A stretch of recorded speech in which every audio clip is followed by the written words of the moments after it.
27 साल गुजरात की सरकार कौन चला रहा है? बीजेपी ना। और इससे पहले भी वही लोग जनता पार्टी के नाम पे भी चलाए। और आज वो फिर 27 साल के बाद भी ये कहते हैं कि गुजरात अभी विकसित नहीं हुआ, कांग्रेस ने क्या किया, कांग्रेस ही कारण है सबको। और 9 साल वो प्राइम मिनिस्टर बन के हैं और 9 साल प्राइम मिनिस्टर, 27 साल बीजेपी की सरकार, फिर उस 27 साल में 13.5 साल चीफ मिनिस्टर रहे। इतने साल रहने के बावजूद भी अगर बीजेपी डेवलपमेंट नहीं कर सकती है तो उसको गद्दी से उतारना चाहिए। उसको राज करने का कोई हक नहीं है। इतना आपको मौका दिए, फिर बार बार हमको ही पूछे कांग्रेस पार्टी में 70 साल में क्या किया? कितने बार बोलेंगे? 1 बार, 2 बार, 3 बार, रोज उठ गए 70 साल में तुमने। अरे 70 साल में हमने बहुत कुछ किया, आजादी दिलाई, लोकतंत्र लाया, संविधान बनाया। और कांग्रेस पार्टी और हमारे सभी नेताओं ने, बाबा साहब अम्बेडकर ने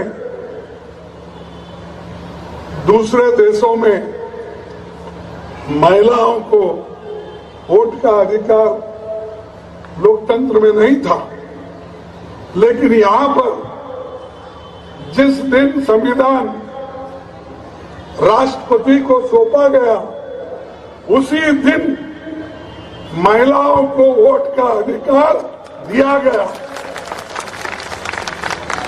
आप देखिए, पूछिए, आप इतिहास पढ़िए, ऑस्ट्रेलिया में महिलाओं को वोटिंग का अधिकार कब मिला, इंग्लैंड में कब मिला, अमेरिका में कब मिला, फ्रांस में कब मिला, जहां लोकशाही के लिए क्रांति हुई। लेकिन भारत में जिस दिन संविधान लागू हुआ उसी दिन अडल्ट फ्रेंचाइज, यानी मर्द औरत सब बराबर, सभी को वोट का हक है।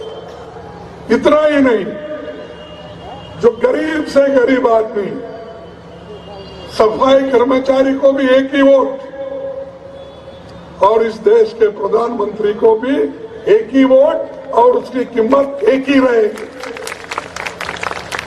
ये हमने किया, ये क्या कम है? अरे जिन लोगों को अधिकार ही नहीं था उन लोगों को अधिकार कांग्रेस पार्टी ने दिया, सबको समान दृष्टि से दिया। जाति में ऊंच नीच की भावना तो समाज में है, उसको दूर करने की भी सारे लोग कोशिश तो कर रहे हैं, इसके बावजूद भी है। लेकिन जो पॉलिटिकल पावर है, जो राजकीय शक्ति है, वो शक्ति सबको समान दिया गया और उसी शक्ति से, उसी पॉलिटिकल पावर से, उसी वोटिंग पावर से आज मोदी जी प्रधानमंत्री बने हैं, शाह भी बने हैं।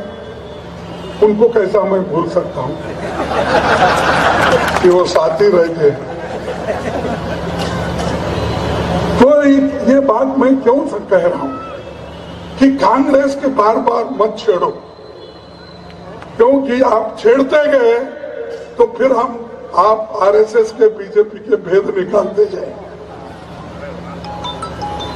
आपने देश को क्या किया? आजादी के लिए आपके लोग कितने मरे, कितने लोग जेल में गए,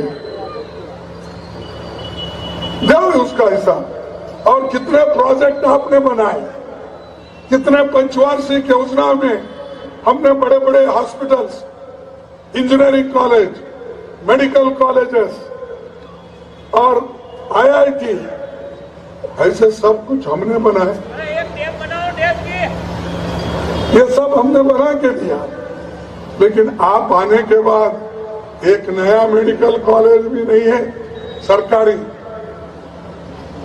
एक आईआईटी नहीं है सरकारी, सभी प्राइवेट। अब सभी प्राइवेट है तो क्या गरीब बच्चा, गरीब लड़का जाके वहां पढ़ेगा? इसीलिए तो कांग्रेस की सरकार ने बड़े बड़े इंस्टीट्यूशन भी सरकार के बनाए, पब्लिक सेक्टर हमने बनाई। जितने भी, अब रेलवे भी पब्लिक सेक्टर में है, बैंक पब्लिक सेक्टर में है, और एचएमटी, एचएएल, बीएल, बीएचईएल, ये सब पब्लिक सेक्टर किसने बनाया? कांग्रेस ने बनाया।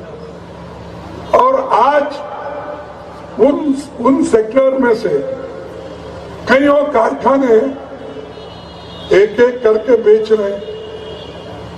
ये बीजेपी सरकार एक के बाद एक बेचते जा रहे हैं और वो अमीर लोग खरीदते जा रहे हैं। किसका पैसा? इसमें तो पब्लिक सेक्टर में तो जनता का टैक्स, जनता का पैसा, लेकिन आप बेच रहे किसको? सामान। आपको जो दोस्त लोग हो ना, उनको एक एक बेच रहे हैं। गरीब का, किसान का, मजदूर का, ठेले वाले का, जो रास्ते पे व्यापार करता है, छोटा मोटा व्यापार है, स्मॉल स्केल इंडस्ट्रीज है, इनका कर्जा बीजेपी सरकार, मोदी सरकार माफ नहीं की, लेकिन अमीर लोगों का 10 लाख करोड़ कर्जा माफ कर दिया।